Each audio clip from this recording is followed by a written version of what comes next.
Boa tarde a todos. Estamos aqui na mesa com Marcos Alcântara e com Melissa. O tema da nossa mesa de hoje é literatura como ferramenta de transformação social.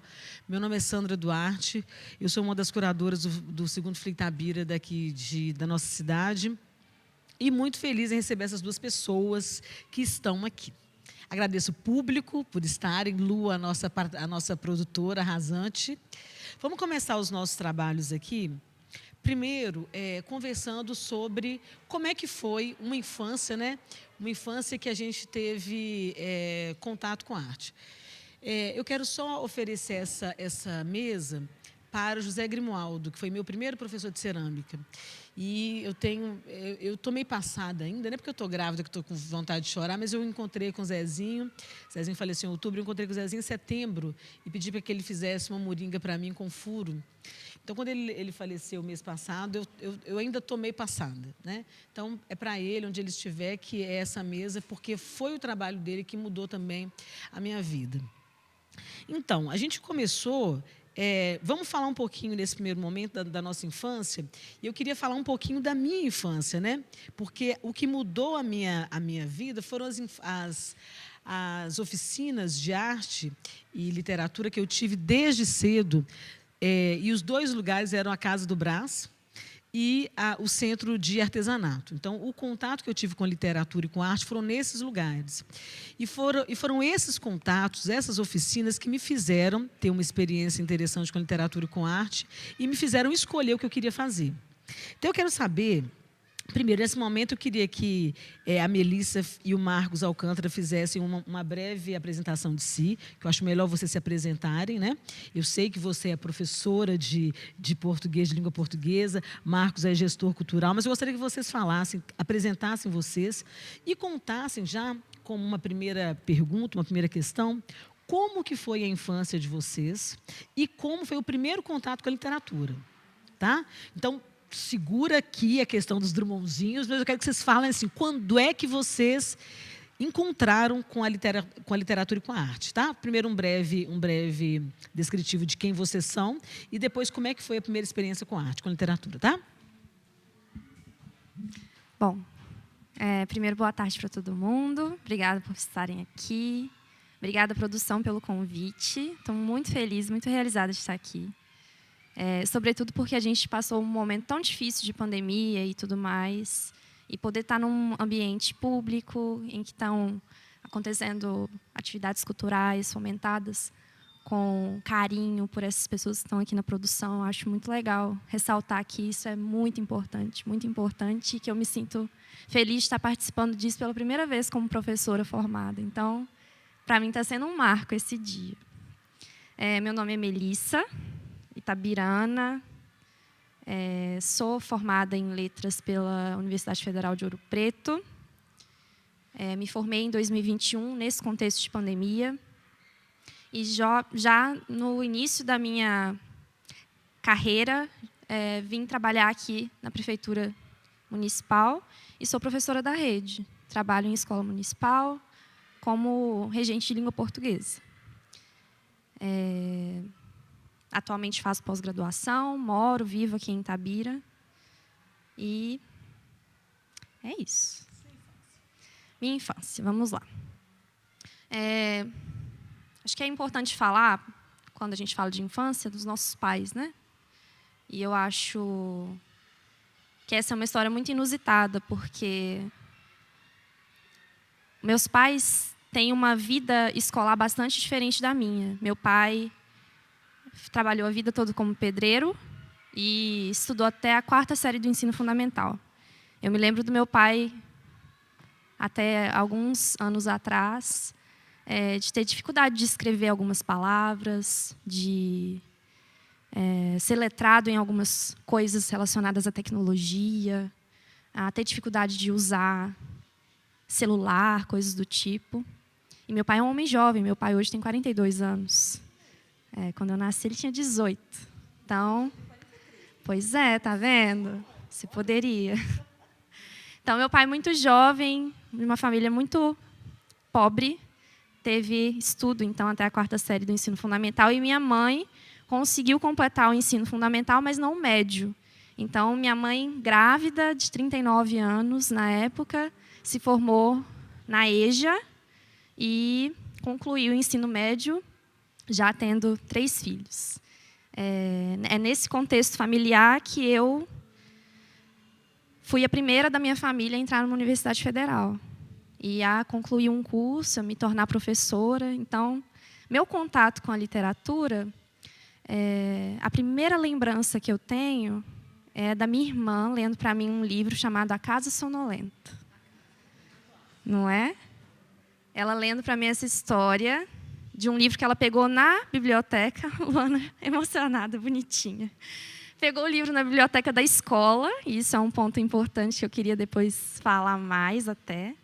Ela levou o livro para casa, e eu, uma criança esquisita, né? Adulta esquisita, criança esquisita, não é? Eu gosto de gente esquisita, eu sou esquisita. Aí, então, criança esquisita, minha irmã me incentivava muito a ler. Porque eu brincava era disso, de papel, de escrever, de ser professora, coisas do tipo. E ela leu essa história para mim e eu fiquei com aquela história na cabeça, né, do rato, da avó, de tudo que entrava naquela casa e dormia. E essa é a primeira lembrança que eu tenho, de pegar num livro, de juntar palavras, de ouvir uma pessoa contando uma história para mim. Foi a minha irmã mais velha. Eu fui alfabetizada com mais ou menos 4 para 5 anos. Fui alfabetizada precocemente, porque, né, essa era a minha brincadeira.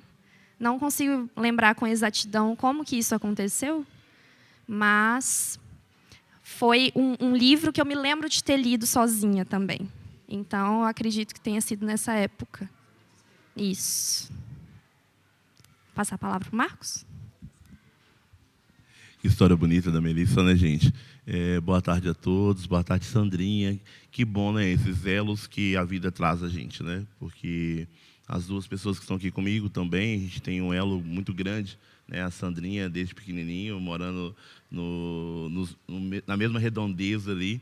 E é assim que começa essa história, né? Essa história toda do acesso à literatura, o acesso à cultura como um todo. Porque, sendo um menino negro, morando num lugar onde que eu poderia dizer que tem uma questão muito, no meu tempo, de vulnerabilidade social, porque onde que eu nasci e vivi durante a minha infância, nós tínhamos ali a zona boêmia da cidade, no alto da cidade, e na parte inferior, uma das maiores favelas do meu tempo, né, que era a favela do Marajó. E eu convivi naquela região ali, e sendo menino de travessuras mesmo, né, que é menino que gostava de fazer travessuras, até mesmo porque eu perdi meus pais muito novo, né? Eu perdi a minha mãe aos 6 anos de idade. E, ao perder a mãe, eu acho que é algo que a gente perde um pouquinho também da referência da gente no mundo, né? Quem é a gente no mundo? E, naquele tempo, então, era uma coisa assim, muito complicada de uma criança entender, até mesmo porque, quando a gente entra na escola, uma das coisas a primeira coisa que vai acontecer era a reunião de mães. Na época, nem chamava reunião de pais, né? Então, assim, hoje, até uma criança que perdeu sua mãe nova, ela talvez não vai entender isso da forma que eu senti, né? Porque, na verdade, naquele momento, as reuniões eram reuniões de pais. Então, as mães estavam indo para as escolas onde eu estudava, e muitas vezes eu não tinha aquela referência daquela figura, daquela pessoa ali que é o sinônimo de amor, de carinho, de afeto, de cuidado, que a mulher traz para a gente, e a mãe da gente traz isso como um porto seguro. Então, eu fui criado nesse lugar, nessa região, junto com a minha família, e de uma forma muito solta.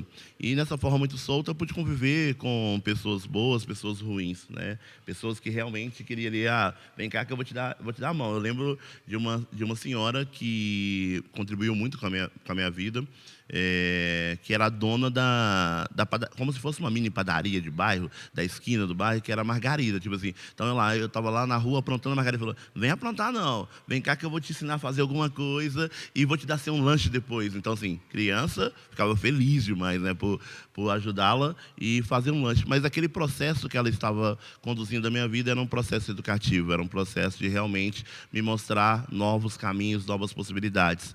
E uma coisa que aconteceu é que eu estudava, né, no Coronel Zé Batista, na escola aqui do lado, e acabou, né, o tempo que eu poderia ficar no Coronel Zé Batista. E aí alguns dos meus amigos foram para outras escolas, como Major Lage, e eu não fui. Aí eu fui para o Didi Andrade, porque era um colégio muito perto da minha casa. E aí, ao estudar no Didi Andrade, foi o primeiro momento que eu tive contato, né, com a literatura por meio de uma professora chamada Regina, a Regina Stalin, Regina Stalin. Ela me incentivou a ter o primeiro contato com a literatura. E é engraçado isso, porque o incentivo a ter o primeiro contato com a literatura era porque eu estava saindo da escola, estava saindo da sala de aula, na verdade, né? Os professores não estavam me aguentando muito e falavam assim, vai para a biblioteca. Então, o castigo do Didi Andrade era ir para a biblioteca. E isso foi algo transformador, porque, a partir disso, dessa vivência com a literatura, a gente pôde entender o mundo das artes, em toda a sua complexidade, em toda a sua possibilidade da gente poder estar utilizando a literatura como ferramenta para a mudança social. E aí nós começamos a criar um grupo de teatro do Didi Andrade. E aí entrou a professora Eva. A Eva não era professora, era da biblioteca, era da área de biblioteca. E ela foi também incentivando a gente a fazer teatro. Eva Gonzaga. Então, nós começamos a criar o nosso primeiro grupo de teatro, crianças em situação de vulnerabilidade social. Criamos o nosso primeiro grupo de teatro, que é o Grupo Teatral Arte e Vida. E esse grupo, ele tem uma história muito interessante, porque, na verdade, a gente precisava ter uma empresa, como se fosse uma empresa, uma associação. E a associação, a gente precisava de pessoas adultas para poder assinar para a gente, porque senão a gente não ia conseguir prestar serviço para as empresas que contratavam a gente, para a própria Fundação Cultural. Então, o que nós fizemos? Nós mesmos entramos, fomos até a biblioteca pública, entramos lá, pegamos um modelo de estatuto de uma associação, mexemos no estatuto, sem saber o que estávamos fazendo, e pedimos nossos pais para assinarem. Aí nossos pais assinaram aqueles documentos, né? No meu caso, a minha tia como referência minha, né, naquele período, e levamos até o cartório. Chegamos no cartório, a senhora falou assim, está tudo errado. Não vai ter como vocês prestarem serviço para a fundação, porque não é dessa forma. Porque a gente fez uma folhinha. A gente queria prestar serviço para a fundação, a gente fez uma folhinha e levamos essa folhinha até o cartório. Ela falou assim, não, está tudo errado. Mas ela fez uma coisa assim importantíssima. Ela sentou comigo, com o Douglas, com a Aline, com o Sérgio, com o Cacá, e falou assim, eu topo ajudar vocês, gratuitamente. E aí ela fez um estatuto bonito para a gente. Aí ela conseguiu uma contadora, que é a Rosângela. E aí a Rosângela começou a trabalhar para a gente enquanto contadora também, sem receber nada. E criamos um grupo teatral Arte e Vida. E esse grupo começou a prestar serviço para a Fundação. Vamos parar.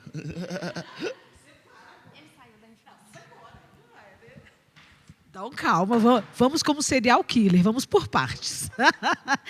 Agora, o que eu quero perguntar é justamente isso. Nós já sabemos como é que foi, pelo menos um pedaço, né, da infância. Eu achei interessante você falar realmente dos pais, porque é uma tônica muito importante, porque eu estou falando aí de, no mínimo, 10, 15 anos atrás, né? Para a Melissa, 10, né, Marcos? Para a gente, mais um pouquinho. Vou falar que é 15, mas é muito mais.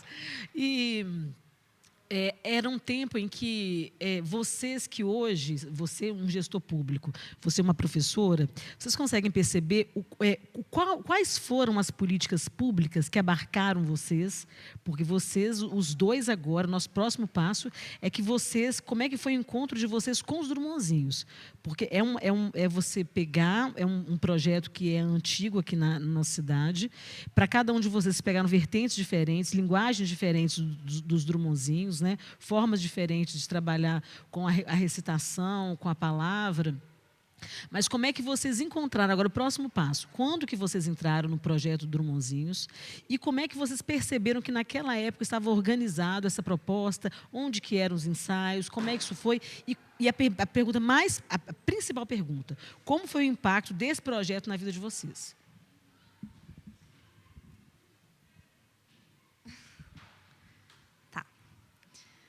Eu entrei nos Drummondzinhos em 2007, desculpa, 2007.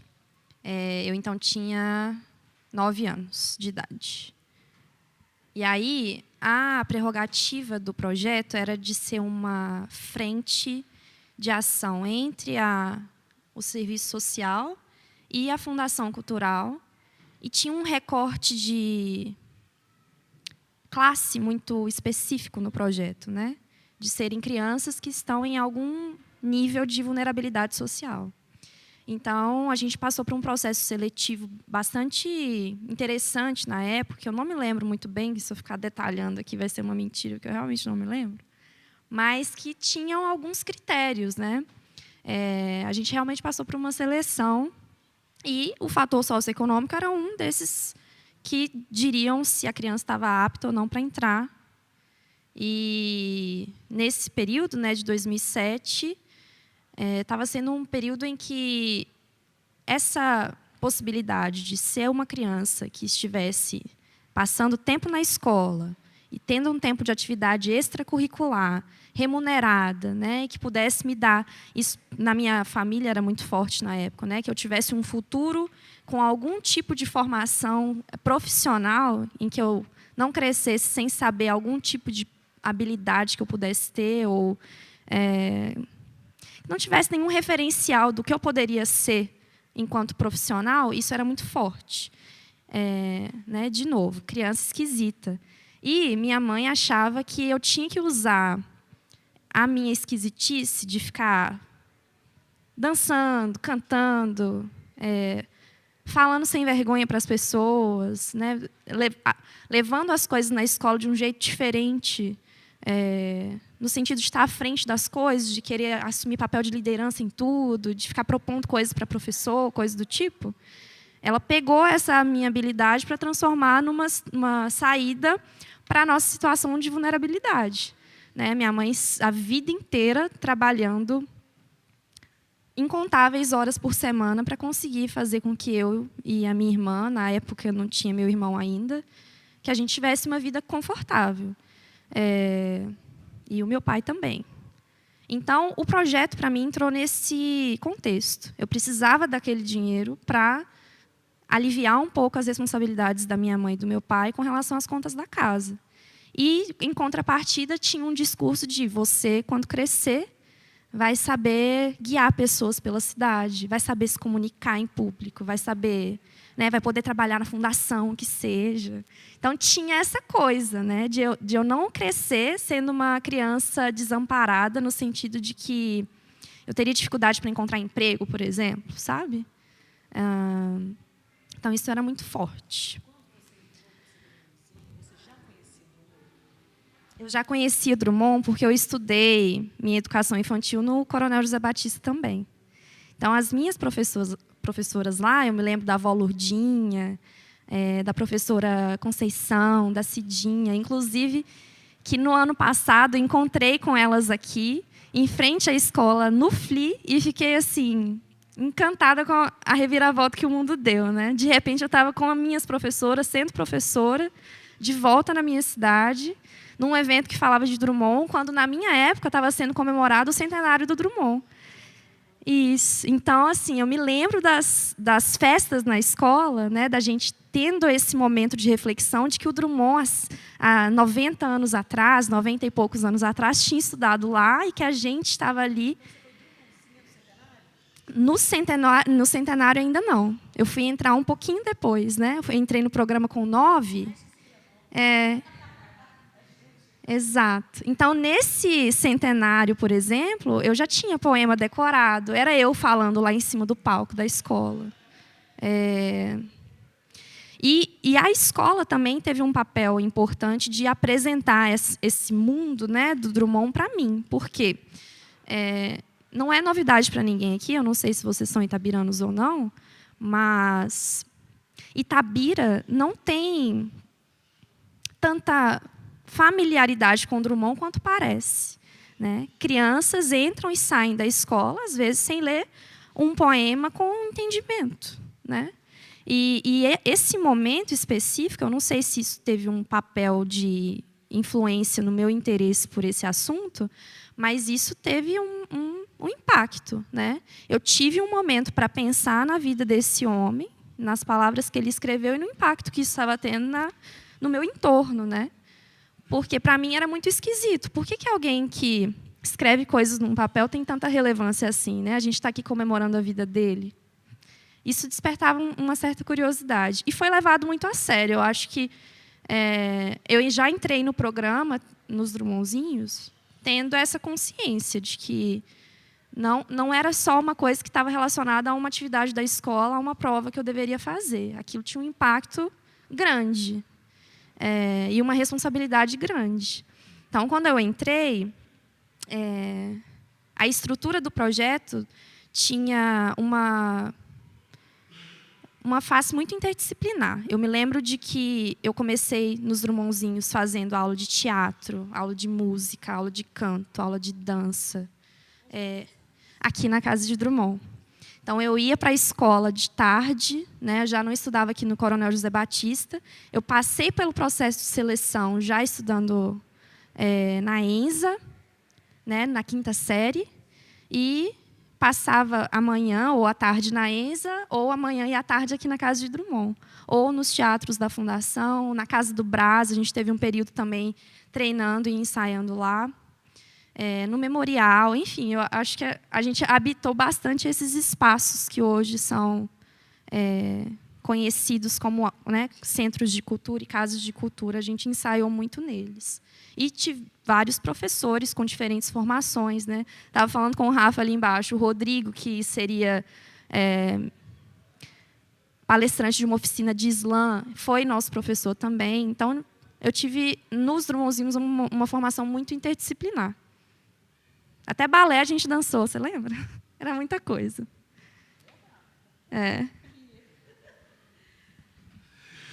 Isso é muito importante, né, gente? O que o projeto Drummondzinho consegue fazer com os integrantes, né? No meu caso específico, na verdade, nós começamos a declamar poemas de Drummond, esse grupo, Douglas, Aline, Cacá, Sérgio, antes mesmo de criar no município de Itabira o programa Drummondzinho. Então, em 2000, nós tínhamos a companhia Quatro Vozes. E essa companhia ela saía declamando nos bares, já levando alguns visitantes a alguns pontos específicos de Itabira. Eu tenho até uma coisa interessante para confessar para vocês, porque eu lembro muito de Dadá, né, do saudoso Dadá Lacerda, já buscando uma ideia de caminhos drummondianos, assim, da forma que hoje nós fazemos com os Drummondzinhos, mas naquele período não existia. Então, uma das coisas que eu acho que é de extrema importância, que é um fator histórico, e que talvez a gente precise até pesquisar um pouquinho melhor sobre isso, que eu acho que o programa Drummondzinho ele é inspirado dentro desse programa que nós desenvolvemos enquanto criança, que era a Companhia Quatro Vozes, eu e Douglas, Aline e Cacá. Eu tenho uma convicção muito grande disso, porque entre as nossas primeiras conversas com o superintendente da fundação da época, foi uma reunião conosco para falar assim, como que nós vamos fazer com que crianças em situação de vulnerabilidade social possam declamar poema da forma que vocês declamam. Mesmo a gente era também criança em situação de vulnerabilidade social.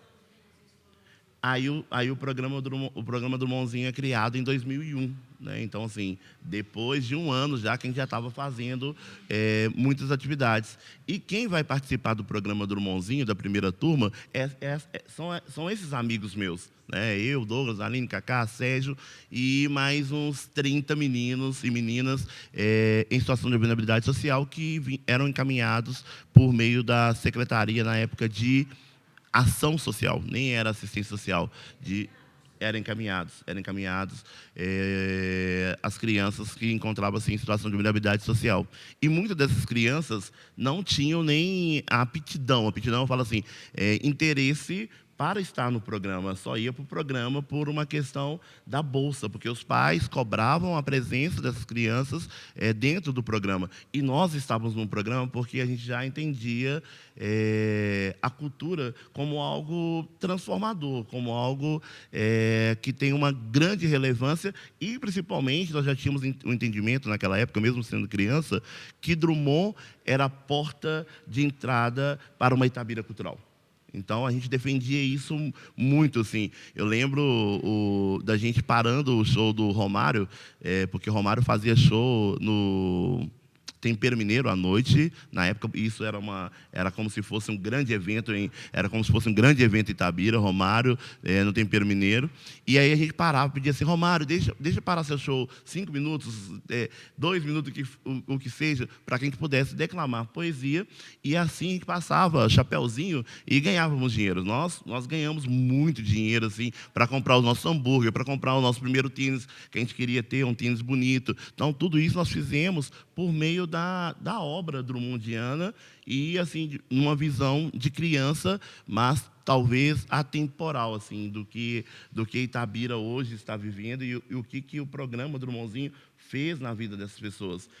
Se a gente parar para pensar, da minha turma, da primeira turma dos Drummondzinhos, nós temos hoje pessoas trabalhando na Netflix, pessoas morando na Europa, trabalhando como cineasta na Europa, temos escritores, como eu também estou lançando meu 4º livro esse ano. Então, assim, os Drummondzinhos da minha geração e de outras gerações, eles representam uma Itabira cultural, uma Itabira que traz a sua potencialidade. Nós estamos aqui também com o Rafael, que é ex-Drummondzinho, Rafael de Sá, que hoje é um gestor de turismo assim, de extrema importância para Itabira.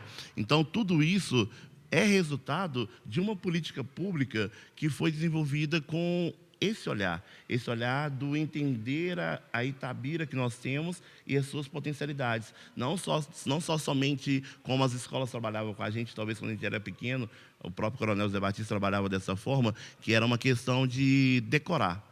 Vamos lá, vamos ensinar os meninos a decorar um poema do Carlos. Muitos dos meus amigos se distanciaram da poesia por causa dessa receita, que é uma receita meramente assim, vocês vão ser obrigados a decorar um poema para a semana que nós vamos fazer homenagem a Drummond. Então, para o mês de outubro. Isso distanciou muitas pessoas dentro do processo, porque o que fez uma diferença, eu tenho certeza que fez a diferença também na vida da Melissa, foi a partir do momento que a gente começou a vivenciar a obra do Carlos, a entender a potencialidade de Itabira, a entender quem era aquela personagem que aquele poema estava falando. Olha que importante essa personalidade para esse poema e para a nossa história. Eu acho que isso que fez essa transformação, e por isso que os Drummondzinhos estão voando alto, como diz Nilton Bandeira.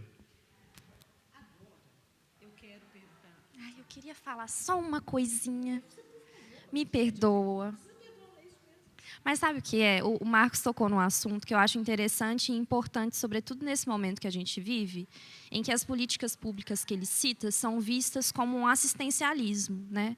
Você dá uma bolsa, você dá um dinheiro, e aí isso cria na sociedade uma espécie de dependência por esse tipo de política, que vai fazer com que as pessoas não criem meios para se sustentar de suas próprias formas, né? É como se sempre as pessoas estivessem, então, esperando do governo, da prefeitura, da escola, meios para sobreviver e que elas não consigam se emancipar para fazer isso por conta própria. E isso é uma falácia, né? Quando a gente pensa em políticas públicas que têm realmente relevância social, que são feitas por pessoas sérias, que têm o interesse de formar pessoas politicamente, para que elas entendam que, por exemplo, no nosso caso, né, a literatura não é um papel escrito em que a gente se emociona, fecha e guarda, que a literatura tem um papel formador de indivíduo, de coletividade, de consciência de classe, né, de consciência histórica, de entender o que a gente tem de ressonância do passado no nosso presente, qual futuro a gente está construindo. Então, a literatura não é uma mera ferramenta de educação no sentido de ensinar crianças a quantos versos e quantas estrofes existem num texto, né? A separar sílabas, a serem alfabetizadas. A literatura, ela transforma as coisas, porque a literatura ela tem um papel político muito importante, né? E quando existem projetos como esse, que permitem crianças que talvez jamais acessariam esse tipo de assunto, bibliotecas, saraus, viagens, rodas de conversa, museus, isso transforma a vida das pessoas, né? Não é só a bolsa. É esse o ponto que a gente queria... Tá bem no meio do que eu estava propondo, assim. Vocês falaram, os dois falaram a mesma situação, que a biblioteca foi um lugar primordial para os dois, porque livros bons, gratuitamente, dentro da escola. É uma coisa que a gente tem que pensar também. Depois do Pierre Preste, segunda-feira, né, a gente tem que pensar mais ainda sobre isso, né, sobre esse acesso e o que a biblioteca vai oferecer como experiência literária. Segunda coisa, quando você fala a respeito da política pública, nós vamos entrar sobre ela agora, né, vocês são frutos de políticas públicas. Claro que Marcos meio a fórceps, né, Marcos? A picareta fazendo o nosso espaço, vanguardista total. Mas, de certa forma, depois que isso passou, tanto quanto a Bolsa, quanto a proposta, foi muito importante. Então, vocês são filhos de políticas públicas, e foram essas políticas públicas que mudaram a vida de vocês, mudaram a minha vida também. A pessoa que nós somos hoje, ela foi cunhada a partir da literatura e da arte, a partir de políticas públicas, para além da questão da Bolsa. Agora, o que a gente tem que pensar é o seguinte: se nós, professora, professor, gestor público, a tônica que eu queria colocar para vocês e para as pessoas que aqui estão é o seguinte: qual que é o próximo passo? Porque Itabira, nós temos agora 120 anos de Drummond. Nós estamos em outro processo com os Drummondzinhos que mantém, salvo engano, esse caráter também de vulnerabilidade social e com as poéticas, né, drummondianas. Mas, para além disso, o que a gente poderia, vocês pensando agora, por exemplo, como que a gente faz chegar lá na escola, Melissa, essas informações para os nossos meninos chegarem? Marcos, que é gestor, como é que a gente pode ampliar essa proposta verdadeiramente? Assim, por mais que a gente tem que sonhar, sabe? O que a gente poderia fazer? Porque há uma dificuldade. Eu fiquei realmente muito preocupada ontem, os meninos aqui de uma escola, que a moça do teatro perguntou para eles quantos anos que Drummond estava fazendo na segunda-feira, eles engasgaram, eles não sabiam. Ela perguntou o que era poesia, eles engasgaram também. Eles têm dificuldade, porque poesia está muito longe da vida para essas crianças. Só para lembrar que a gente está vindo de um processo do início do século, que era arte pela arte. Então, a gente tinha que sacralizar o artista, né? Ele era fodaço, ele era muito bom. Lá longe, divino, sublime. Só que na década de 60, 70, começou a ser arte-vida. O cotidiano é muito importante. E aí Drummond ele tem um outro olhar, porque ele fala do cotidiano. O prosaico começa a ser grande, ser maravilhoso, né? Então, eu queria que vocês falassem um pouco sobre isso, porque foi a experiência literária que teve essa alteração e como nós devemos agora fazer com que isso se amplie para que outras crianças tenham a mesma experiência que vocês tiveram, que nós tivemos, e que faça essa alteração na vida delas. Tá? Então, nós discorrem sobre isso tranquilamente e vamos sonhar. Porque nós estamos aqui num lugar de sonho. Vou deixar o gestor falar primeiro. Então, gente, primeiramente, eu acho que o primeiro ponto que a gente precisa trazer para Itabira é essa possibilidade do itabirano vivenciar a obra. Não tem nenhuma outra receita a não ser da gente ter uma constância em Itabira de pessoas falando sobre o Carlos Drummond de Andrade. E falar sobre o Carlos Drummond de Andrade não é somente a gente trazer os poemas de Drummond, é entender o Drummond na sua magnitude, porque o Drummond, como a Sandra mesmo colocou, além dele ter essa questão de trazer o nosso cotidiano, ele trouxe diversos temas de extrema importância para a gente hoje atual, como as questões políticas, as questões sociais, as questões ambientais. Então, nós precisamos vivenciar essa Itabira do Carlos e precisamos vivenciar a obra de Drummond. O que acontecia no nosso município de Itabira, muitas das vezes, é que a gente deixava para falar de Drummond somente em outubro. Esse, para mim, é o maior erro de qualquer gestor cultural pensar, ou até mesmo as pessoas que estão dentro da equipe técnica do corpo docente das escolas de levar Drummond para as escolas somente no mês de outubro, ou levar Drummond para as escolas somente quando ele vai ser tema do Enem. Eu acho que a gente precisa trazer Drummond como elemento da cidade, como elemento que vai estar no nosso dia a dia, no nosso cotidiano, porque foi isso que ele trouxe dentro da sua poesia, e ele vendeu tanto a nossa aldeia que ele se tornou universal. Ele falou tanto da nossa aldeia. Se a gente parar para pensar, o Drummond, ele é um dos únicos escritores que mais falou da sua cidade, que mais alertou sobre os problemas da sua cidade, que mais declarou o amor dele pela sua cidade. Então, se ele fez isso como receita e se tornou universal, por que não a cidade de Drummond tornar Drummond constantemente presente em sua cidade? Então, o que eu acho que é um dos caminhos para que a gente possa dar essa virada, que a gente tanto sonha com essa virada, porque eu, enquanto criança, enquanto Drummondzinho, até mesmo Drummondzinho, viajando a Europa, viajando pelo Brasil, levando o nome de Itabira para vários lugares, quando a gente declamava José. Gente, eu lembro em Portugal, a gente declamando José e as pessoas sabiam o poema José, lá em Portugal. Eu lembro a gente em Brasília, na comemoração dos Correios, declamando no meio do caminho, e a pessoa chegou para a gente assim, dando para a gente uma aula sobre o meio do caminho envolvendo Itabira, envolvendo a nossa aldeia. Sabe, trazendo esse entendimento. E muitas vezes nós não temos esse entendimento porque não são dados para a gente essa oportunidade de vivenciar essa Itabira do Carlos. Então, o que a gente vem buscando desenvolver enquanto gestor, e eu fico sonhando sobre isso, é que realmente a gente precisa ter uma agenda, um calendário anual para se trabalhar Drummond em Itabira. E essa agenda anual, ela tem que ter um programa permanente de atividade, onde o turista, onde o itabirano possa realmente saber que Itabira, nós temos o Memorial Carlos Drummond de Andrade. No Memorial Carlos Drummond de Andrade, ele vai encontrar isso. Ele vai encontrar um recorte histórico da biografia do Carlos Drummond de Andrade. Na casa de Drummond, ele vai encontrar as vivências de Drummond criança em Itabira.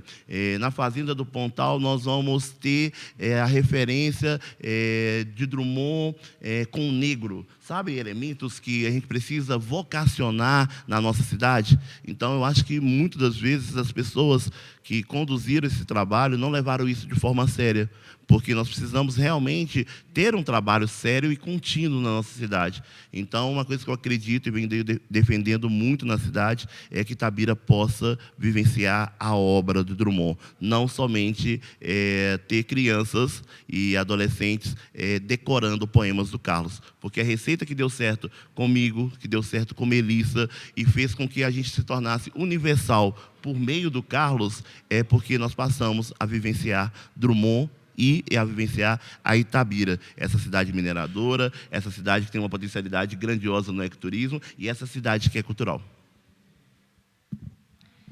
Isso que o Marcos está falando é o que a gente chama de letramento, né? É a pessoa entender que o que ela está lendo tem um impacto coletivo, social, histórico, econômico. É o que eu estava tentando dizer antes e que eu acho que com o discurso dele fica mais fácil de entender. Na escola, né, eu acho muito irônico que, quando eu falo com outras pessoas, né, da minha trajetória, e eu falo que acabei virando professora, isso parece até ser um pouco contraditório, porque a visão que as pessoas têm de professores de língua portuguesa são de pessoas que não têm interesse em despertar nas pessoas interesse pelo artístico, né?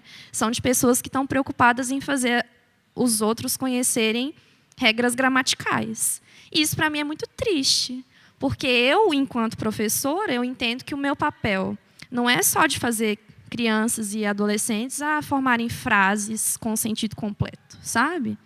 Eu entendo que o meu papel ali dentro da escola é de dar a elas o máximo de instrumento que elas conseguem para viver uma vida ativa, cidadã, consciente de si, consciente do que é texto, do que é produzir, do que é ser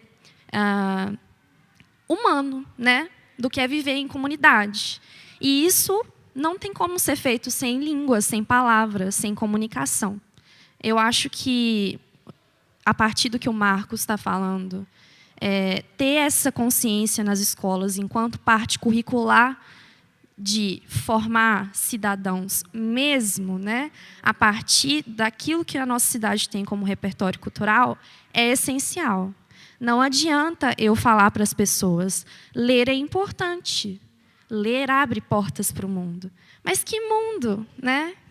A pessoa nunca foi nem no museu aqui, a pessoa nunca passou pela Fazenda do Pontal. Como é que eu vou falar para ela que a leitura abre portas para o mundo se ela nunca nem pisou dentro da prefeitura? Exato. Eu acho que passar pela escola em Itabira é uma experiência traumática para falar de Drummond. E isso a gente precisa mudar, né? A gente tem que mudar essa perspectiva de que o Drummond, ele é também, né? Vou falar uma coisa aqui que pode ser polêmica. Mas o Drummond não é o único artista dessa cidade, né? Ele abre os nossos olhos para uma realidade de que a arte não é algo que acaba com a morte dele, que a arte também não começou com ele. Então, por que ele escreve sobre Itabira e por que ainda hoje Itabira fica sendo falada pelas pessoas e a gente ouve falar das ruas de Paris, né? Das bossas do Rio de Janeiro, mas não consegue ter esse apreço, essa vontade, esse desejo por Itabira. A gente precisa mudar isso. Eu acho que uma forma muito bem-sucedida de fazer isso é dentro da escola. E aí, a rede de gestores da prefeitura, da educação, das escolas, né? Os patrimônios daqui da cidade têm esse papel fundamental de fazer com que a realidade de Itabira, que a gente tanto venera, seja uma realidade cotidiana na vida dessas pessoas. Porque eu sinto muito, por exemplo, de que a minha mãe, nesse período todo, né, desde 2007 até aqui, minha mãe deve ter me visto apresentando, ou deve ter me visto falando aqui, no máximo 3 vezes na vida. Meus alunos estão comigo todo dia, eles ouvem isso de mim. Mas minha mãe não recebeu essa educação que eu recebi, né? Então, como que eu vou enfiar na cabeça da minha mãe que isso que eu faço pode transformar o mundo se eu não conseguir transformar nem a realidade da minha mãe, né? E também é muito complicado falar de como a gente pode projetar sonhos para o futuro quando a gente não tem como projetar nem se a gente vai ter comida no prato para jantar. Então, eu acho que a gente tem um desafio muito grande de fazer com que as pessoas sejam tratadas com dignidade humana. E aí, a partir disso, é que a gente consegue fazer com que a literatura seja realmente algo que transforme vidas. Porque não tem como transformar vidas que nem sabem que são vidas, né? Não tem como transformar pessoas em pessoas importantes, ativas culturalmente na cidade, se elas nem sabem que, pelo olhar do prefeito, pelo olhar da escola, pelo olhar do FLI, elas são pessoas. Então, isso é uma mudança histórica, né? Que a gente precisa fazer em Itabira e no nosso país todo. A juventude é boa por isso que não tem medo de falar, né? Graças a Deus. E é interessante porque Bertolt Brecht fala o seguinte, né, que tudo é política, mesmo que a política não seja tudo. Quando você fala sobre isso, você está falando de políticas públicas, sim. E aqui literatura não é um plus, não é um luxo. Ela está no mesmo lugar que comida, sendo que comida ela fortalece o corpo físico. E a literatura e a arte, além de Luana está soprando aqui, é um direito, né? E é um direito que está por lei, que está dentro da Base Nacional Comum Curricular, por meio de experiência. Nós temos uma dificuldade muito grande, porque entra governo e sai governo, as políticas públicas mudam. E isso é um crime. Isso é um crime, porque o que a gente quer é que as coisas possam continuar e se expandir. Então, o que acontece é que de 4 em 4 anos há um retorno, até ter verba, até ter LOAS, até ter dinheiro para fazer. Esse ano a gente vai ter só 5 Drummondzinhos, ano que vem 10, no outro ano 8. A gente sabe da dificuldade que é. Mas se não for um valor para a gestão pública, ampliar o projeto e favorecer com que outras crianças tenham essa experiência, a gente não vai conseguir. Agora, você falou uma coisa interessante, é o professor mesmo, a gente faz trabalho de formação de professores, é por aí, mas a gente precisa de uma coisa mais robusta. O nosso professor, ele também foi formado não gostando de Drummond e não conhece. Então, se a gente quer falar de Itabira, a gente tem que conhecer Boitempo 1, 2 e 3. Eu já falei isso com o Paulo. A gente gostando ou não, querendo ou não, é no Boitempo que ele vai desvelar Itabira. E vai falar as questões da Vale, vai falar as questões do nosso bairro, as questões da nossa história. Chico Osório, o primeiro automóvel, as pessoas, as ruas. Nós vamos conhecer a partir de Boitempo 1, 2 e 3. E aí não é muito palatável, né? Mas a gente tem que começar a fazer leitura com eles. O ensino médio, eu li para os meninos semana passada A Morte do Leiteiro. Os meus alunos do ensino médio não conheciam A Morte do Leiteiro. Vocês aguentam isso? Ensino médio. Tá? Bom, uma pergunta para a gente seguir é a seguinte. Vocês agora, né, estão no lugar de professora de língua portuguesa, de gestor público e escritor, né, e organizador, mobilizador. Como que vocês percebem a estética drummondiana na vida de vocês, de ver o maravilhoso no prosaico, no cotidiano, que vocês foram totalmente tocados pela estética. E como que isso ajudou vocês? Vocês percebem que o caminho foi natural para ir para o curso de letras, que foi natural o seu caminho para ir para o UFOP e trabalhar com cultura, a partir da vivência? Porque vocês só são o que vocês são porque vocês viveram o que vocês viveram. Vocês são a junção do repertório das experiências que vocês viveram.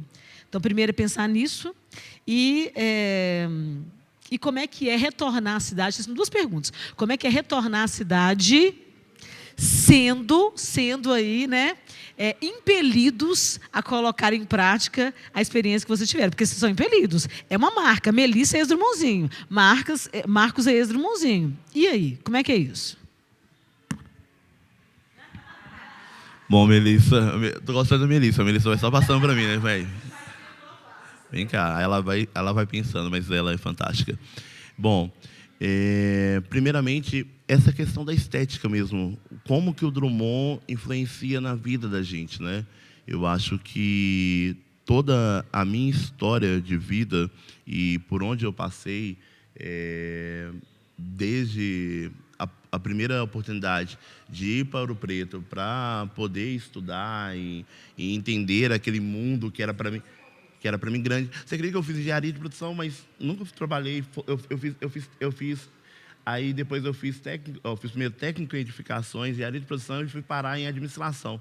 Tipo assim, porque não era coisa que a minha família queria, mas que não tinha nada a ver comigo. Então, assim, que isso também, e eu vou contar sobre isso, que isso também é muito importante, porque são 3 processos totalmente diferentes da minha área, mas que contribuem muito para o fazer cultural, né, para o desenvolvimento cultural. Mas aí o que aconteceu? A importância do Drummond na estética da nossa vida, como eu estava dizendo.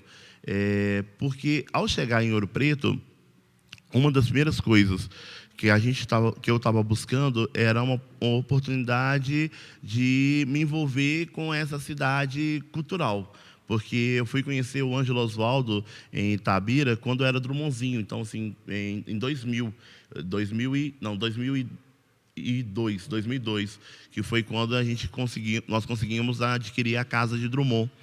E aí, até é engraçado também que o Marco Antônio, era centenário, e o Marco Antônio também estava presente também, o Marco Antônio, nosso prefeito. Então, porque a Fiat comprou a casa, né, e doou para Itabira. Aí eu conheci o Ângelo, e o Ângelo, em seu discurso, ele estava falando de uma cidade, para mim, que era como se fosse, sabe, a Alice no País das Maravilhas, a cidade maravilhosa. E eu fui para o Preto nesse intuito, né, de, mesmo a minha família me obrigando a querer fazer algo voltado para Vale, como sempre, né, a questão do Itabirana é sempre vale, um pensamento monoeconômico, errôneo no meu ponto de vista, porque a gente tem que pensar em diversificação econômica e todas as potencialidades que Itabira tem, mas eu fui com esse intuito de realmente ir para Ouro Preto, fazer uma formação acadêmica que pudesse me levar para Vale. Graças a Deus, eu fui um anjo torto. Graças a Deus, eu fui um anjo torto, porque lá eu conheci o movimento estudantil secundarista. E aí eu fui me envolvendo nesse movimento estudantil secundarista de esquerda mesmo, onde eu entrei na UJS, que era a União da Juventude Socialista. Então eu acreditei muito e acredito até hoje que era possível a gente fazer transformações, mudar a vida das pessoas. E foi isso que me conectou muito com a cidade e no cotidiano da cidade. De novo, sendo influenciado pela literatura drummondiana. Drummond traz muito esse elemento das questões sociais, né? E acabei me tornando presidente da União Municipal dos Estudantes Secundaristas de Ouro Preto, que é a maior entidade de ações voltadas para discutir a política pública do movimento estudantil. E com isso cheguei aí à UEE, cheguei aí a representar o Estado de Minas Gerais em congresso, e sempre eu usava como elemento da minha fala poemas ou fragmentos de Carlos Drummond de Andrade, porque esses fragmentos contextualizavam as minhas falas. Então, assim, meus discursos, quando eu pego as fitas cassete e fico vendo, é muito interessante porque está ali Drummond. Está ali o que Drummond estava falando de Itabira, eu estava falando em Ouro Preto. Eu lembro de uma campanha minha em Ouro Preto para a reeleição da UMES Ouro Preto, onde que o tema era ocupar as ruas, mudar a educação, transformar Ouro Preto. Isso é fragmento do poema de Drummond. Eu copiei do poema de Drummond e coloquei isso como campanha, e nós ganhamos a eleição naquela época com mais de 2.000 votos dos estudantes secundaristas. Então, o Drummond, ele tem esse papel de marcar a gente e de realmente fazer com que a gente pense um pouco fora da caixinha, né? Que a gente pense a cidade com um novo olhar, com um olhar diferenciado. Então, influencia muito. E voltar para Itabira era algo de extrema importância para mim, porque eu tenho comigo isso, que eu devo muito à Fundação Cultural Carlos Drummond de Andrade. Sabe, uma instituição que realmente, no meu tempo de criança, me abraçou. No meu tempo de criança, muitas das vezes aquele papel que talvez seria para a família fazer, e a família não fez, a Fundação Cultural e os colaboradores da Fundação Cultural Carlos Drummond de Andrade, a quem eu sou grato demais, fizeram por mim. Então, quando eu tinha acabado de sair, né, do governo do Ângelo Oswaldo, nós ficamos 8 anos da prefeitura, no governo, eu trabalhando na Secretaria de Assistência Social, trabalhando na Secretaria de Cultura, envolvido com diversos projetos. Uma vez até fui também um pouquinho para a Secretaria de Esporte, mas assim, foi um curto período, foi um período acho de 7 meses que eu fiquei na Secretaria de Esporte. E aí nós acabamos o governo, eu fui para Madrid. Aí eu fui morar em Madrid. Aí em Madrid eu estava já acabando o meu mestrado. Eu recebo uma ligação falando assim: Marcos, Itabira tem um chamado para você na área cultural. Aí o Ângelo fala assim: ó, eu te indiquei, agora é com você. Você vai ter que chegar lá, conversar com o prefeito, e o prefeito vai te atender. E aí você vai mostrar tudo que você fez em Ouro Preto e o que você conseguiu desenvolver em Ouro Preto com política pública, porque meus primeiros livros, o primeiro livro é Política Pública, que aí ele fala sobre política pública no geral. O segundo livro é sobre gestão de política pública para e com a juventude. Eu comecei a ter essa preocupação com os jovens, porque os Drummondzinhos fez esse papel por mim, né? Então eu deveria fazer isso também em Ouro Preto. Então nós fizemos esse livro, que foi um livro patrocinado pela Vale, onde que eu rodei o Brasil inteiro mostrando como era possível a gente fazer política pública para e com, porque muitas das vezes a gente só para, a gente não quer saber quem é aquelas pessoas que estão recebendo a política pública, o que isso realmente vai aquilo realmente vai impactar. E fiz um último livro também pela Vale, que a Vale patrocinou, na época também que a gente rodou muito já dentro do Estado de Minas Gerais somente, que era um projeto já do governo do Estado, que é a nova regra do para e com, que era o quê? Era necessário a gente quebrar esse elo do gestor sentado dentro de uma sala, do gestor que vai somente para fazer a parte burocrática. A gente precisava humanizar a gestão pública e envolvendo os atores. Então, assim, nós fizemos uma grande pesquisa que, para realmente um gestor mexer numa rua, ele deveria realmente perguntar às pessoas se era isso que elas realmente querem. Para um gestor mudar um programa educacional, ele deveria realmente perguntar para as pessoas se é isso. Quais são os caminhos? Então, esse livro vai traçar muito sobre isso.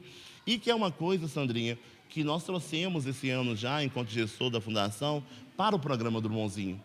Porque uma das coisas que me deixou muito triste ao voltar a Itabira, não sei se é da época de Melissa, mas uma coisa que me deixou muito triste ao voltar a Itabira, é que eu percebi que o programa Drummondzinho, muitas das pessoas que estavam ali dentro do programa só estavam por bolsa. Não estavam por entendimento da obra do Drummond, não estava pela arte. Então, uma das coisas, isso me deixou muito chocante, em receber pais e ligando, questionando e falando assim, eu preciso do dinheiro da bolsa, sem a bolsa meu filho não vai, se a bolsa está atrasada, meu filho não vai participar. E o menino querendo ali, tá declamando, tá entendendo o poema, mas os pais preocupados somente com bolsa. Então, uma das coisas que a gente entendeu muito dentro desse processo da política pública, do para e com, é que a gente precisava ampliar o programa. Ele tem que ter, sim, uma visão socioeconômica, sim. Ele tem que ter, sim, uma parceria junto com a Secretaria de Ciência Social para que a gente possa desenvolver o desenvolvimento da criança e do adolescente enquanto ser corretamente, mas também o programa precisa dar oportunidade para todos. Então, nós buscamos esse ano, desde o ano passado, na verdade, ampliar o programa Drummondzinho. Hoje, o programa Drummondzinho, nós conseguimos ter pessoas que realmente querem vivenciar a obra de Drummond e entender a magnitude da obra de Drummond e também criar dentro de um programa algo que possa possibilitar esse olhar da Itabira cultural, da Itabira turística, porque os Drummondzinhos hoje, eles só tinham a função, desde a minha época, desde a época da Melissa, de serem crianças declamadoras de Drummond.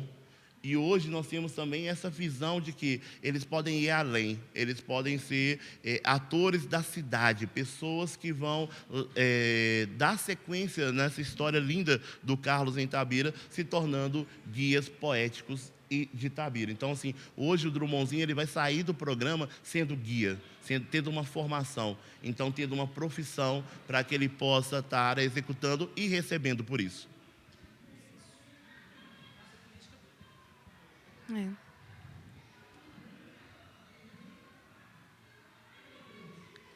Eu achei engraçado que nós dois estudamos, então, na UFOP, né? Eu não sabia disso. E uma coisa interessante, que quando eu fui para a UFOP e eu tive a experiência de conhecer Mariana e Ouro Preto pela primeira vez, tem aquele estranho familiar. Eu sabia mais ou menos que tinham algumas coisas em comum entre aquelas cidades e a minha. E essa percepção de que eu era alguém que fazia parte daquilo que tinha ali, mas que também era de uma realidade diferente, foi importante, porque quando essa experiência de sair do que é familiar e mesmo assim se reconhecer em coisas que pareciam ser estranhas, me fez perceber que o que tinha aqui era algo que é compartilhado, não é só por causa do Drummond, mas pela história e pelos caminhos que a nossa cidade foi levando e que tem tudo a ver com a história do nosso país, né?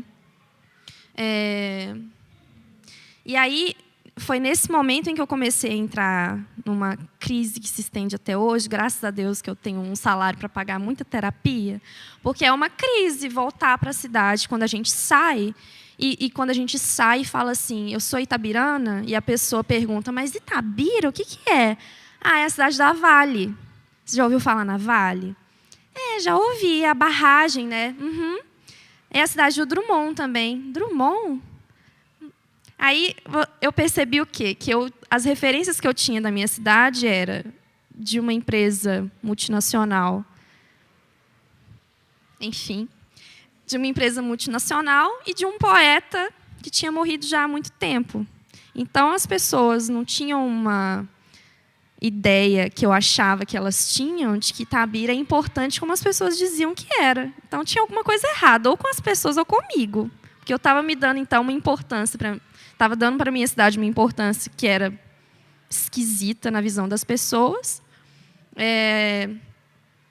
E então, voltar para essa realidade foi um processo difícil.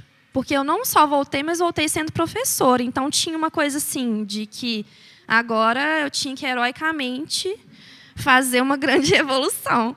E isso é difícil, assim, mas eu acho que não é esse o objetivo da pergunta, porque eu estou falando sobre mim. A estética de Drummond em mim, ela é interessante, porque essa coisa que eu estou provocando aqui na gente, de falar que eu era uma criança esquisita, o Drummond era completamente esquisito. Então, quando a gente para ouvir ele falando sobre si e ver as poesias que ele escreve, ele era alguém que não se encaixava muito bem no mundo, né? Era uma coisa esquisita.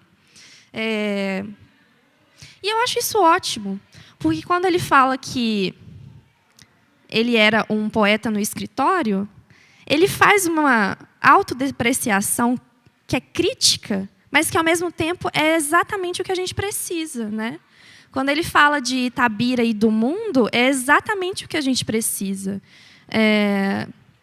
Quando ele critica as coisas do tempo dele, é exatamente esse tipo de crítica que a gente precisa. Então, eu acho que ele foi tão perspicaz na esquisitice dele que ele acaba gerando matéria para que a gente esteja assim bastante à frente do nosso tempo em respostas, em saídas do que fazer, se a gente parar para observar o que ele escreveu.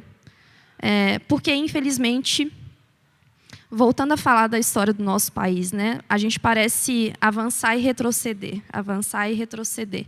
E nesses processos de avanços e retrocessos, a obra dele é muito fundamental. E o mundo acadêmico já entendeu isso. As pessoas na academia conseguem relacionar Drummond e Carolina Maria de Jesus.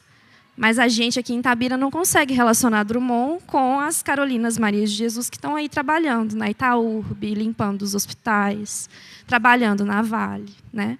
Então, eu acho que essa estética do Drummond, para além de falar de mim enquanto indivíduo, que foi marcado pela obra dele e tudo mais, é uma estética necessária para a cidade enquanto consciente de si e do povo que abriga, né? É isso, não sei. Então, gente, eu não sou itabirana, eu sou uberabense. E eu estudei na UFMG, meu mestrado foi lá. E lá, a gente tem a noção de que ele é um dos maiores, ele está entre os 10 maiores poetas do mundo. Então, quando a gente fala de, como é uma questão acadêmica, quando a gente fala de Itabira, é um tapete vermelho que entra, todo mundo quer saber como é, né? Como é que é na cidade, a cidade respira poesia, né? E aí eu falo, não é bem assim. Mas também eu não acabo com todo, assim, com o sonho deles, não. Eu falo, vai lá para você ver como é, né? Vai visitar a gente. Não sou daquelas pessoas que desmancham o prazer e o sonho que foi criado. Mas agora a gente está no processo de que eu vou falar mais uma vez para Marcos, que Marcos ele é o gestor, e eu vou te apertar, né, para que você, como gestor, coloque isso em pauta, sabe, Marcos? Essa mudança. E a escola quer te ajudar, a escola está aberta. Os professores eles querem aprender mais, a gente precisa de ajuda. Sabe, os nossos professores precisam de auxílio. Então, nós vamos pensar depois como é que a gente pode divulgar melhor as ações da Fundação para os professores, para que todos possam ter acesso, sabe, ao que está acontecendo, porque está acontecendo muita coisa. Mas a gente precisa de viabilizar esse acesso. E precisa viabilizar esse acesso para os meninos também, porque eles precisam vir. De ontem para hoje aqui, eu te mandei um WhatsApp para a secretária e para o Jonathan, que eram mais ou menos 700 pessoas, entre alunos e crianças e professores. Só que hoje, só do Coronel, vieram mais 120 crianças que não estavam contadas. Então, e vai vir mais 2 turmas agora de tarde também que não estavam contadas, né, Luana? Então, nesse cálculo superficial, aí nós recebemos em 2 dias mais ou menos 900 crianças com professores. E que brincaram e conheceram mais Drummond, e isso é um direito delas, isso não é um luxo. Elas têm que vir mais. E o que está acontecendo aqui, dia 3, 4, 5 e 6 de novembro, precisa virar uma agenda, tem que acontecer mais vezes. Nós temos que ocupar o espaço público, porque se a gente não ocupa, não tem pertencimento. E eu queria muito agradecer a vocês, porque nós conseguimos atingir o que a gente queria falar sobre a literatura como ferramenta social. Porque é isso que vocês estamparam aqui, porque vocês falam muito bem, porque é uma verdade para vocês. Passou pela experiência, né? Eu queria que vocês vão ter a fala final. Cada um vai costurar e contar aqui para a câmera, porque vai ficar gravado, e para os nossos colegas. O que vocês querem dizer com relação a isso? Como é que a gente pode ampliar e fazer com que isso chegue a mais pessoas, com o coração todo aberto à palavra de vocês? E eu vou pedir no fim, claro, lógico, como Drummondzinhos, que vocês, lógico, recitem para a gente o poema que vocês têm mais marcado no coração, aquele que vocês gostavam mais, né? Eu vou pedir para que a gente tenha esse deleite, essa apreciação. Tá bom? E aí depois a gente fecha.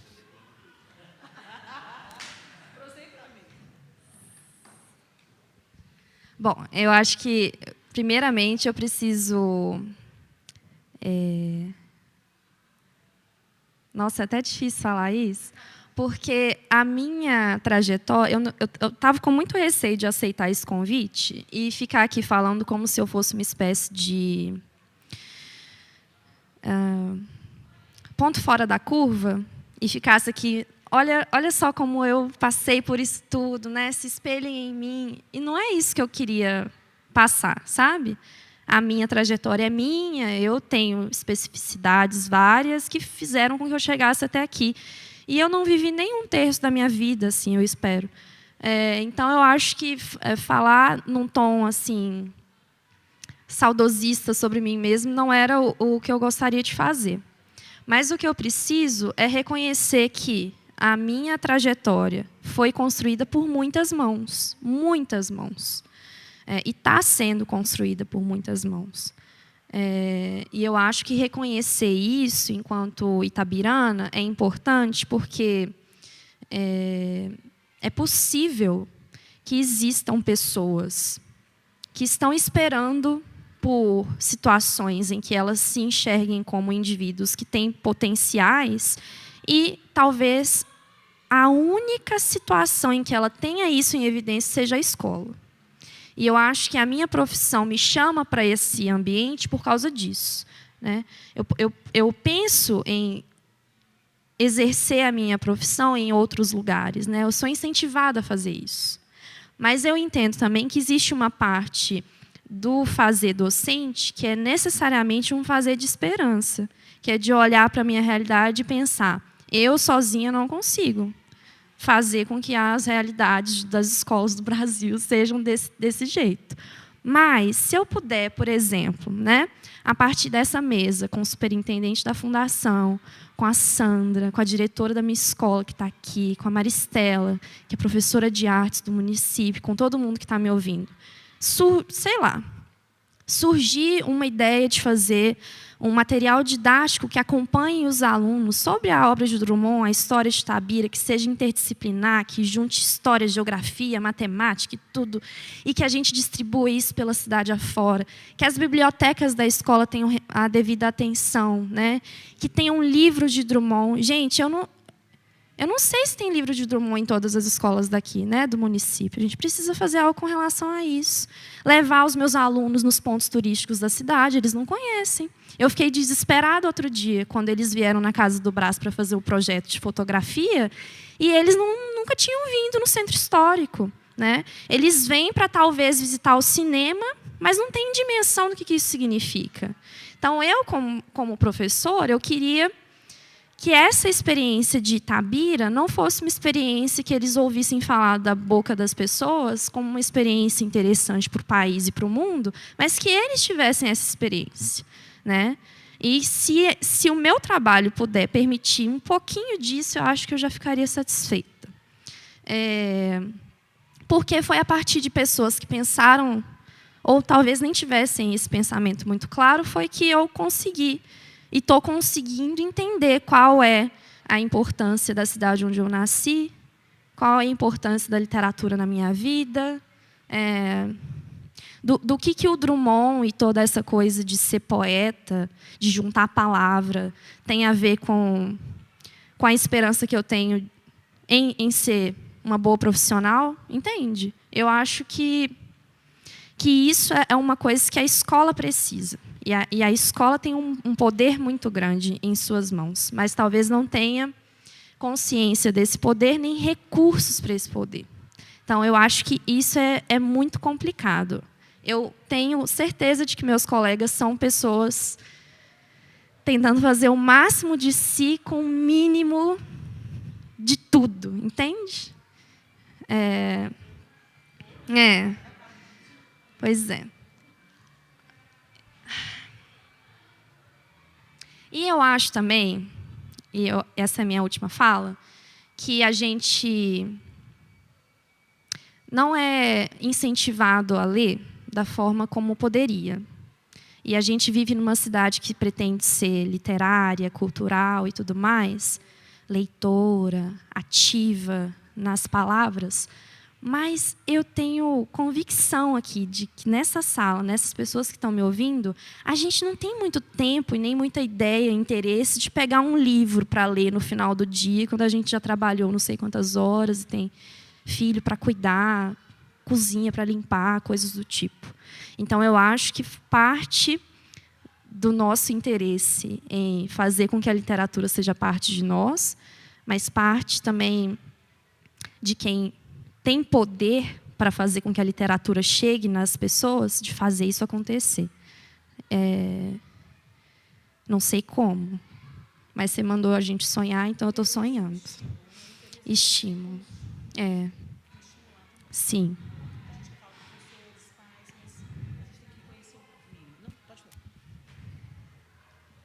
Não sei mais o que dizer.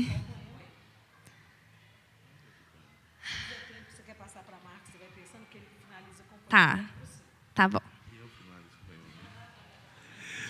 Bom, Melissa, eu acho que eu posso te dar uma boa notícia, porque a Fundação Cultural Carlos Drummond de Andrade, nós soltamos um edital, não sei se está todo mundo ciente, onde que nós estamos trabalhando num projeto para ter materiais específicos para se trabalhar Drummond na escola. Então, assim, todas as escolas de Itabira, a partir do próximo ano, vão receber um material editorial, editado, né, pela própria fundação, para se trabalhar Drummond na escola. Então, nós soltamos esse edital. Gabriela tem o quê? Uns 2, 3 meses já? Um mês? Tem um mês, né? Nós soltamos esse edital tem um mês.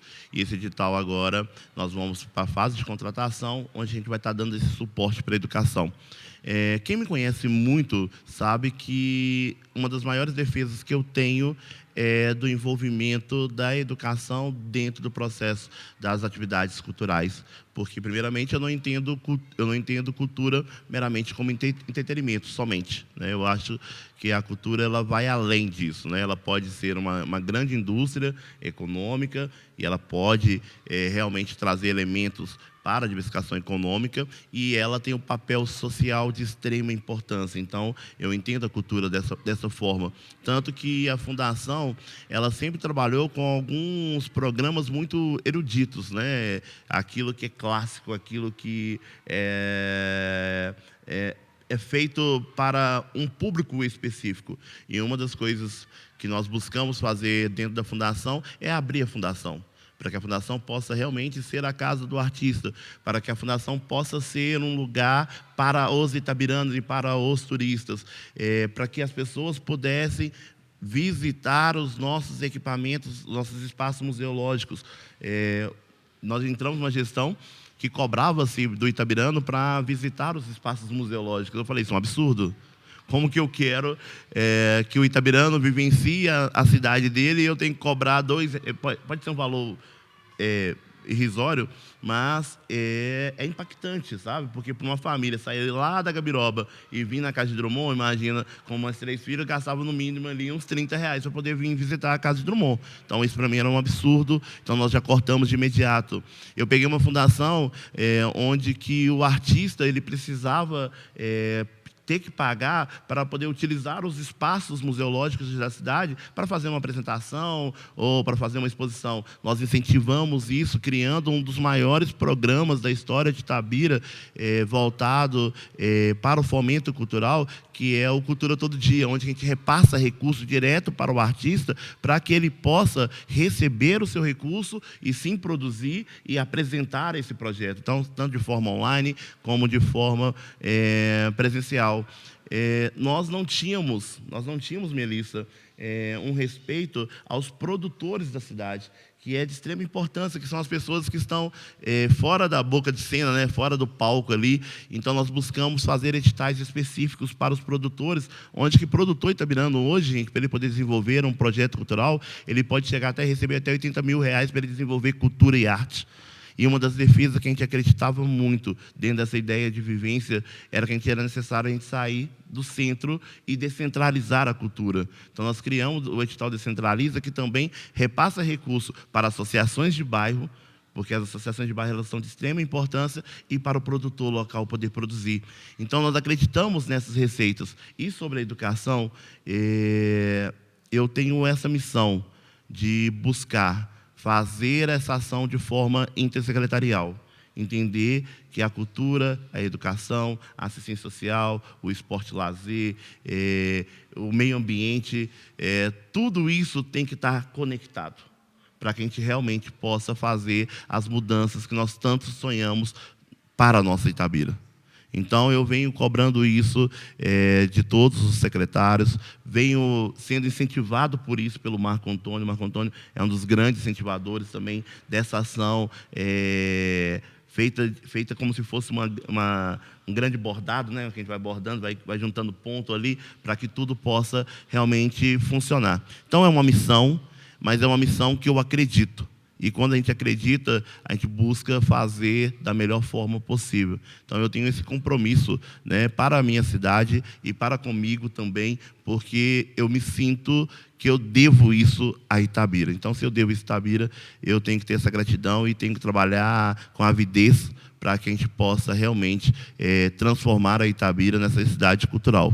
E se depender de mim e de toda a equipe da Fundação Cultural Carlos Drummond de Andrade, a qual eu agradeço também, porque são pessoas que sonham conosco para mudar essa realidade. E agradecer também ao prefeito Marco Antônio, nós iremos fazer por Itabira.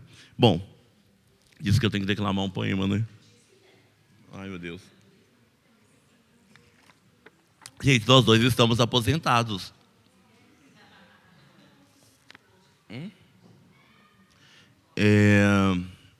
Pode ser o poema das sete faces. Quando eu nasci, um anjo torto desses que vive na sombra disse: vai, Carlos, cegou-te na vida. As casas espiam os homens que correm atrás de mulheres. A tarde talvez fosse azul, não houvesse tantos desejos. O bonde passa cheio de pernas brancas, pretas, amarelas. Para que tanta perna, meu Deus? Pergunta meu coração, porém meus olhos não perguntam nada. O homem, atrás do óculos e do bigode, é sério, simples e fraco. Quase não conversa, tem poucos, raros amigos. O homem atrás do óculos e do bigode. Meu Deus, por que me abandonaste se sabias que eu não era Deus? Se sabias que eu era fraco? Mundo, vasto mundo. Se eu me chamasse Raimundo, seria uma rima. Não, seria uma solução. Mundo, vasto mundo. Mais vasto é meu coração. Eu não devia te dizer, mas esta lua, este conhaque, bota a gente comovido, feito um diabo.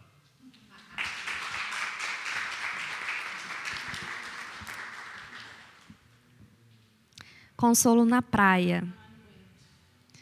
Vamos, não chores. A infância está perdida. A mocidade está perdida. Mas a vida não se perdeu. O primeiro amor passou. O segundo amor passou. O terceiro amor passou. Mas o coração continua. Perdeste o melhor amigo. Não tentaste qualquer viagem. Não possuis carro, navio, terra, mas tens um cão. Algumas palavras duras, em voz mansa, te golpearam. Nunca cicatrizam. Mas e o humor? A injustiça não se resolve.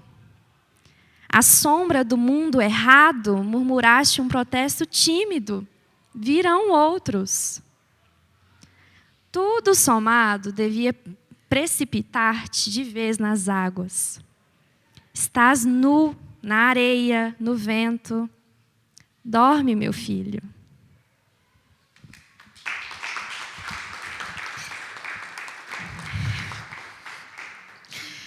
Esse é um dos poemas que eu mais gosto. Ai, Cristo. Com tristeza eu vou falar que acabou a mesa. Mas eu quero agradecer a vocês. Não são só meus hormônios de grávida que me fazem chorar, que a mesa foi muito bonita. Gratidão, sabe?